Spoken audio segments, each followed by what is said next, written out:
IIT 2005 screening paper का question है। देखने में काफी सिंपल लगता है, बट यदि आप इसको डायरेक्टली इंटीग्रेट करने लग जाओगे तो काफी लेंदी होता है। एंड इस टाइप का क्वेश्चन जेईई मेंस में आराम से आ सकता है।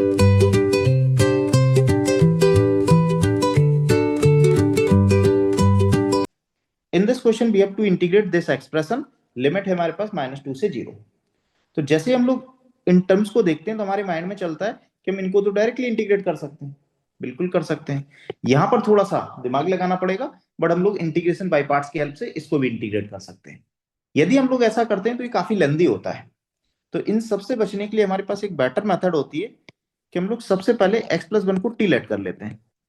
ऐसा क्यों कर रहे हैं वो मैं अभी आपको बताता हूं। फिर हम इसको डिफरेंशिएट करेंगे तो x का dx, 1 का 0, t का dt, dx equal to dt।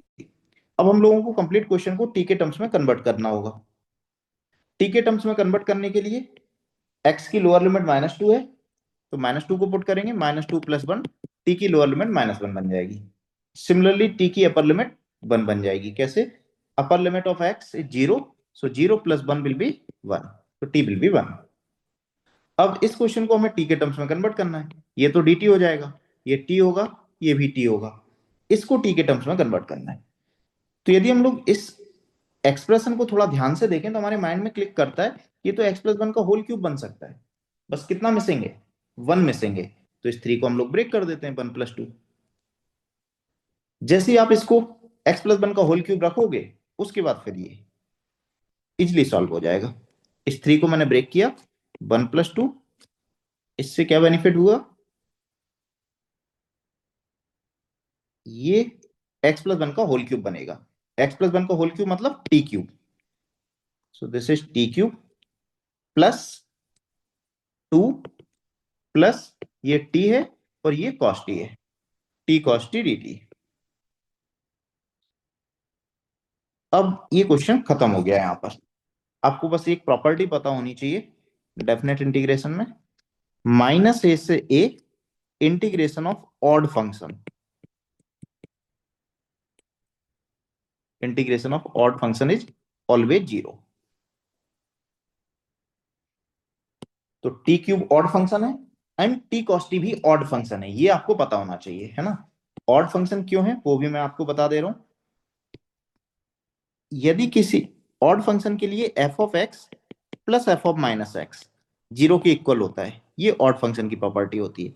तो जैसे मुझे t क्यूब को चेक करना है ना, f ऑफ t है हमारे पास t क्यूब, इसको चेक करना है कि ये ऑड है या इवन है। तो f ऑफ -t क्यूब निकालें, f ऑफ -t निकालेंगे, f ऑफ -t होगा -t का होल क्यूब। यदि हम लोग इन दोनों को ऐड करते हैं तो f of t plus f of -t will be t cube plus -t whole cube, that will be 0। तो f of t plus f of -t 0 आ रहा है।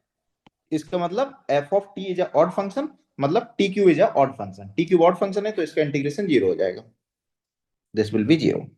सिमिलरली t cos t भी ऑड फंक्शन है। ये कैसे पता चला? इसको भी चेक कर सकते हैं। f ऑफ t हमारे पास t cos t, f of -t निकालते हैं तो ये बनेगा -t cos ऑफ -t। अब cos ऑफ -t कितना होता है? cos -θ cos θ ही होता है, तो ये तो cos t रहेगा। यदि हम लोग इन दोनों को ऐड कर देंगे तो f of t plus f of -t will be 0। इसका मतलब एफ टी कैसा है? ऑड फंक्शन है। एफ टी कितना था? टी कॉस टी, तो टी कॉस टी भी ऑड फंक्शन है। तो ये भी 0, ये भी 0। अब हमारे पास बचेगा सिर्फ 2। 2 को इंटीग्रेट करेंगे 2t, लिमिट है हमारे पास -1 से 1, तो ये बनेगा 2 times 1 minus of -1, so 4 will be right answer. So this is very easy question यदि आप इसको ऑब्जर्व कर लेते हो। यदि आप ऑब्जर्व नहीं कर पाते हो तो काफी टाइम टेकिंग होगा।